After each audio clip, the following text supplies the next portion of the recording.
21வது கணக்கு a of -3,9 b of a, b மற்றும் c of 4, -5 என்பன ஒரு கோடு அமைந்த புள்ளிகள். ஒரு கோடு அமைந்த புள்ளிகள்னா முக்கோணத்தின் பரப்பளவு = 0.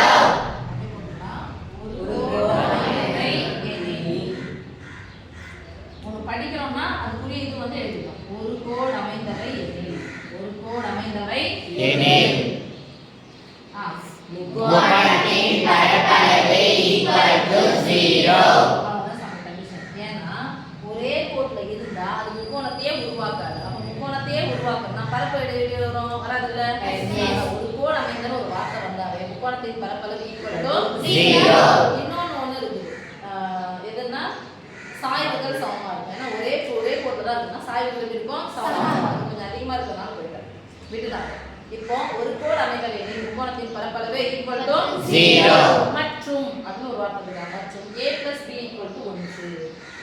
a + b = 1 எனில் a மற்றும் b இன் மதிப்பை காண்க. எத்தனை மாறியினுடைய மதிப்பு கேக்குறாங்க? 2 மாறி. அப்ப 2 மாறியினுடைய மதிப்பு வேணும்னா 2 கண்டிஷன் கொடுத்துருவாங்க. முதல் கண்டிஷன் ஒரு கோடு அமைந்தவை. இரண்டாவது கண்டிஷன் அது a + b = 1.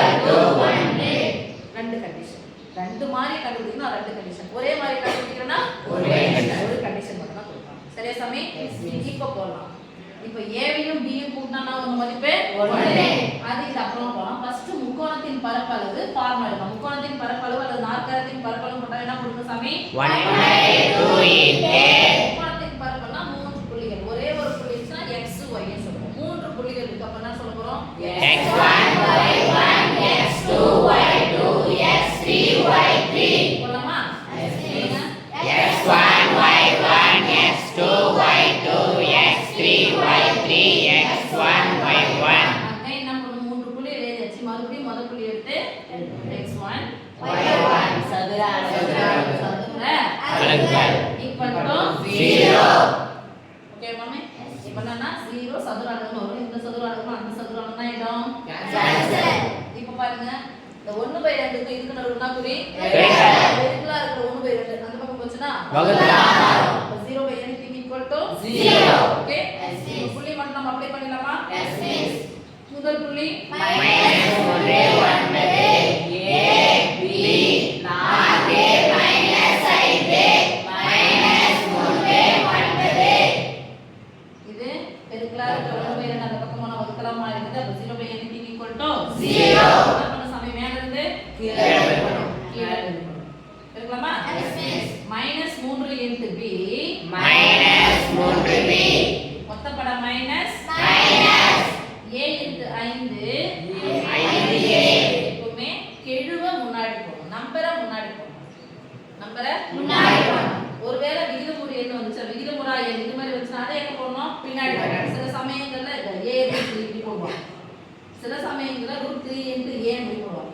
ஆனா முழு எண்ணா வந்துச்சுன்னா அதனுடைய கெழு எடுத்து எங்க சாமி போடணும்? முன்னாடி. நம்பரை முன்னாடி போட சொல்லுங்க. -3 × b -3b a × -5 a -5 கிடையாது -5 × a. சரியாமா? எங்க 9 தான் 36 என்ன 36 +36 அத மட்டும் சொல்றேன், மத்தவங்க சொல்ல கூடாது. நீங்க கீழ இருந்து போலாமா? Yes miss. a தான் வருது. அப்ப a மேல a எழுதிக்கலாம் பாருங்க. 9 × a 9a எங்க தான் இருக்கு? Yes miss. 9a என்ன 9a எங்க போனா? +9a. இங்க b க்கு மேல எழுதுனா 4 × b 4b ரெண்டுமே பிளஸ் அதுதான போடுங்க பிளஸ். நீங்க நம்பருக்கு நேரா நம்பர் ரெட்டப்பட மைனஸ் பிளஸ் 3 5 ஈக்குவல் னா சமம் எழுத போறோம் 0. நான் மிஸ் இது நேரா எழுது. அடுத்தது பாருங்க ஃபார்முலா நம்ம செய்ய வேண்டியது. கீழ இருந்து போனா என்ன பண்ணனும்? குறிய மாத்தணும். கீழ இருந்து போனா குறிய மாத்து.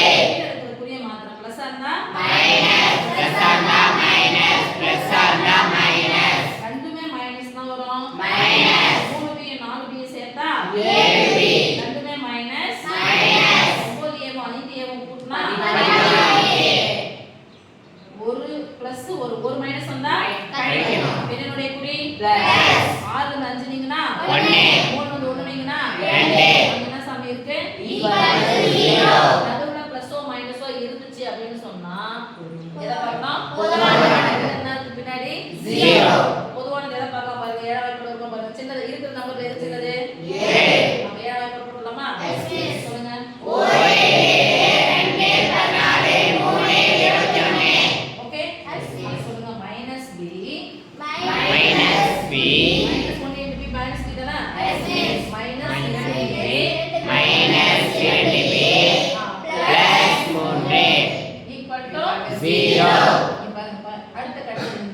இந்த கண்டிஷன் யூஸ் பண்ண போறோம். இந்த பிளஸ் b சம குறிக்கு இந்த பக்கமா போனா நம்ம ஆயிடும் மைனஸ் b. அப்படினா ஒண்ணு இது பிளஸ் 1. பிளஸ் 1 சம குறிக்கு இந்த பக்கம் வந்துச்சுனா மைனஸ் 1.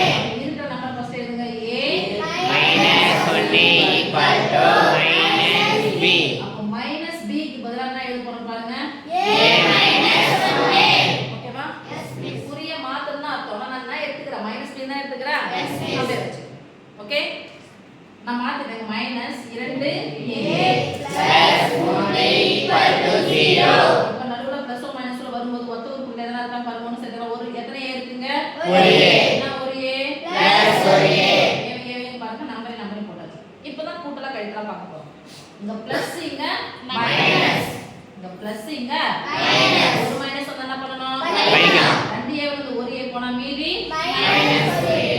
பெரியனுடைய குறி மைனஸ். ஒரு a நால a நம்ம ஒண்ணு தானே Yes, miss. இங்க ஒரு மைனஸ் வந்தா என்ன பண்ண போறோம் கழிக்கணும்.